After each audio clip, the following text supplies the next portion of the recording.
Hi, I'm Donna Wolfe from Naztazia.com. A crochet hook can be used to cast off stitches in knitting. In this video, I'll show how to bind off stitches fast and easy. This edging has a nice solid border, plus resists curling.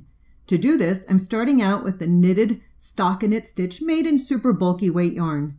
I'm using size 15 knitting needles, which are about 10 millimeters in diameter, so I'm going with either a similar 9 or 10 millimeter crochet hook.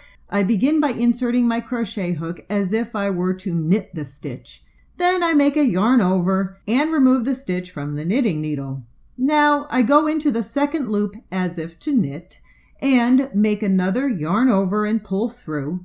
Then I take the loop off the knitting needle and make a crochet slip stitch through the other loop on my hook. Now I continue doing what I just did. I'm pushing down the knitting needle to access the loops. Then I insert my crochet hook into the next loop, make a yarn over and pull it through. Take the loop off the knitting needle and make a crochet slip stitch through the other loop on the hook. Repeat the process again and again. Insert the crochet hook into the next loop, make a yarn over and pull it through. Take the loop off the knitting needle and make a crochet slip stitch.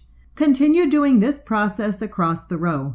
It's worth noting that sometimes with knitting, the cast-off stitches might need to have a slightly different approach. Sometimes a yarn under would be better to avoid a twisted effect. Sometimes the stitches might need to be inserted as if to purl. But for the most part, the process still remains the same with the crochet hook. At the end, after the last stitch is made, the yarn can be fastened off, pull the last loop through to secure it, then weave in along the back. And that's how I use a crochet hook to cast off knitted stitches.